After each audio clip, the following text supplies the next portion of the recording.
Okay, my name is Marianne Williamson, and in 1983, I began lecturing on a set of books called A Course in Miracles. I was living in Los Angeles, and those books are not a religion. There's no doctrine or dogma, but it's a psychological mind training about all the fear that dominates the world and how the fear that dominates the world is a mindset and a worldview that dominates the world.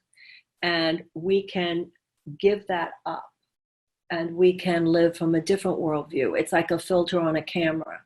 So the filter on the camera that most people see through is a filter of fear. And there's another way of looking at the world is through a filter of love.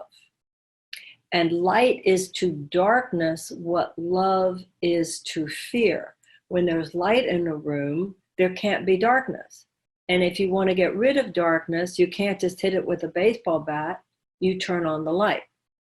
So all of the negative emotions that we have are deriving from fear, and that just analyzing them and talking about them and getting all smart about them does not of itself get rid of them. On the other hand, when we reinterpret everything we're afraid of through a filter of love, then the fear and the negative emotions automatically disappear. That doesn't mean it's simple, it doesn't mean it's immediate, but that psychological journey actually is the spiritual journey, because at their peak, the psychological journey and the spiritual journey are the same. That's what I have written about and spoken about for a lot longer than most of you have been alive. This is a very depressing situation. And we have to stop being so afraid of being depressed. This pandemic is a really terrible thing. We will handle it. It will not last forever. We will get through to the other side, but it is causing immense sorrow, immense suffering, and immense grief. The mentally healthy way to be during a depressing time is depressed. The thing to be during a heartbreaking event is heartbroken. And the thing to be when something is truly horrifying is horrified. You know, you are budding artists. The artist doesn't just speak from the happy stuff. The artist speaks from the totality of our humanity. And even in the best of times, even the happiest life has some sad days. That doesn't mean something's wrong with you. So not every depressing period of life is a mental health problem. The mental health problem is the fact that human civilization right now is more guided by money than by love. That's the insanity. And so if you are growing up in a society which values money before love, which, for an example, as young people, why do we have mass shootings? One of the reasons we have mass shootings is because we have a government that does more to cater to short-term profit for gun manufacturers than to protect our people. That is insane. You're not insane to be in trauma around that. The insanity is that things are run that way. So you want to be really careful with people who try to tell you you have a mental health problem. Sometimes the fact that you're upset about a situation is a sign of mental health. There's nothing mentally healthy about desensitizing ourselves to our pain. There's nothing mentally healthy about being complacent. And there's nothing mentally unhealthy about the fact that the coronavirus pandemic makes you want to cry or makes you cry. because there's a way in which if you haven't cried yet over what's happening with this coronavirus, what's wrong with you? Adolescence is the age where every generation breaks free of the generation before it. That's the natural order of things. Every generation smashes the bottles. In the Bible, there's a line, you can't put new wine in old bottles. So every generation, the older generation is an old bottle. And every generation has to smash it and create its own. That's the way of nature. When you do that, many in the older generation will think you're weird. That's every generation's story. But there's a healthy rebellion. That's the point. Let's make it a healthy rebellion, which is being, you know, in my generation, it was the sexual revolution, it was the musical revolution, it was the long hair, it was Woodstock. Every generation marks this, a lot of times now, the body piercing, the tattoos. Every generation has its way of marking its emergence into adulthood. This is not a problem. This is a good thing. However, today, more than at any other time, the old way has its imprint on the commercial system. Because what the old bottle does is, because there's a lot of money to be made on your buying into it, your generation is really in stress because, well, maybe the old bottle is what I do want, because there's money to be made there for you to think that. So it's really right now, because you see all these images and advertising and on the internet, to really lay claim to your own authentic space, which has nothing to do with money. It takes bravery, it takes courage, but you know what? That's what adolescence is. That's what growing up is. That's what the teenage years are. And it's not easy for any generation. But it's the healthy rebellion. It's like when a baby is being born, the baby has to fight their way through the birth canal. Puberty is a birth canal. And then later in life, like older women, menopause, it's another birth canal. Life is a constant series of birth canals.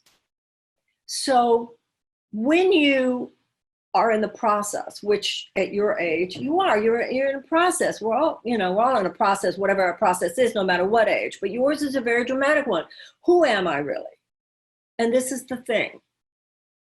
We live in a time that's very weird. It's very different than my generation when I was your age. In those days, because it was the 60s and the 70s, nobody wanted to be a conformist.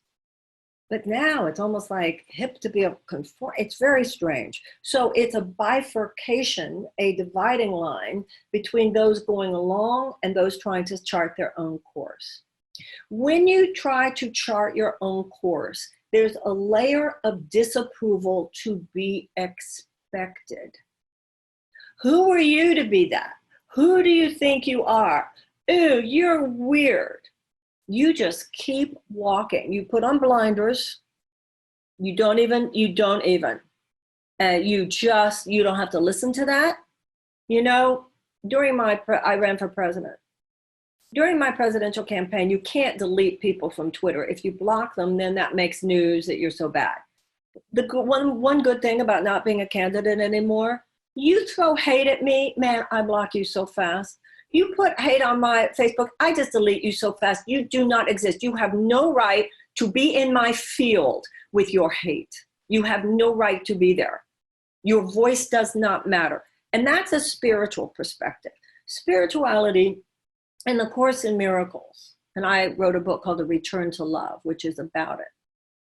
It says, God did not create you to be at the effect of lovelessness in yourself or anyone else. Just cancel. So anybody who throws hate at you, constructive criticism, that's good. We always want to be open to constructive criticism. But they come at you with the hate, you're out. You're out of my, I'm not listening. I have no eyes for this. I have no ears for this. So that is part of self-care. But this is the thing. On the other side of the veil of disapproval, there are so many people who think you're so cool for being who you are, and who will appreciate the light you're shining and the radiance in the world that you are casting because you are who you are. So you have to just hold tight during that period and just move through it, move through it, move through it. I was on an interview yesterday, and I saw all these comments about me that were awful. And then I saw other comments about me, which were like wonderful.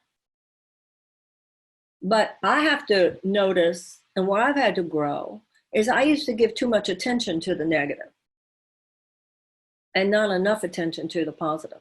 Go where you're loved. Find your tribe, and you will find your tribe. If you haven't found your tribe, you just pray for your tribe, because there are people who are like you, even if it looks different. So especially if you want to be an artist by definition is seeking a unique path. And the conformity of our culture is part of the sickness of our culture, not the strength. One of the reasons I'm such a huge fan of Diane Lane is because I have been present at and even was one of the judges, I think a couple of years, wasn't I, Diane? At the amazing work you're already doing. So I know if you're in that program, I don't have to tell you. We all have endless potential within us. People who create great things are not people who have more brilliance within them than other people. They are people who have found the way to unlock that potential. It helps if you have the right mother, it helps if you have the right father, it helps if you have the right teachers, it helps if you have those people around you that somebody comes into your life and unlocks it, but God is always there to unlock it. So everybody has this brilliance inside them. I'll tell you a story. Michelangelo, the great Renaissance sculptor and painter, was once asked how he created his sculptures. And he created some of the most genius, brilliant sculptures in the world. One, the Pietà, Moses. Those are three of his sculptures that are, in Italy and just like greatest in history. And this is what he said. He said that he would go to the quarry to get marble. And the way he saw it, God had already created the Pietà. God had already created David. God had already created Moses inside the marble. And his job was to get rid of the excess marble around the perfect statue. The perfect you already exists. You don't have to create it. You're not going out to find the perfect you. You're just going through the process of enlightenment, is an unlearning of all the falseness of the world, because the real you, the great artist in you, is already created by God. And when you stand within that through a poem you wrote, a spoken word performance, or even just a moment of deep, authentic truth where you're really present for another person and not making it about you, making it how you can be present for someone else, where you're not judging or blaming, but blessing, where you're not in self-pity, but you're in compassion for others. Any moment where you choose, that's the light. And any moment when you are in that light, you automatically help other people find theirs. So it's not just in your work as an artist.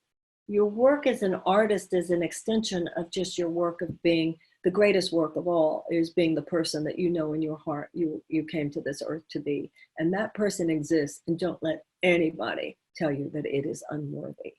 No creation of God is unworthy, none. Sometimes when a kid isn't good, their parent says, go to your room, think about what you just did. I feel like the universe is saying to the entire human species, go to your room and think about what you just did. You've probably studied evolution in school. And you know that when a species is behaving in ways that are maladaptive for its survival on the planet, it will either mutate or it will go extinct. That's Darwin's theory of evolution. So what's happening to humanity right now is that our collective behavior is maladaptive because we fight too much and we are destroying our own habitat. That's why a great man who died several years ago, his name was Buckminster Fuller, and he proved that we have the resources on this planet for everybody to be able to live a decent life on a material level. He said we have to get out of the business of weaponry and get into the business of livingry. But we spend so much money on ways to destroy each other and on things that hurt the earth. That's the insanity that I meant.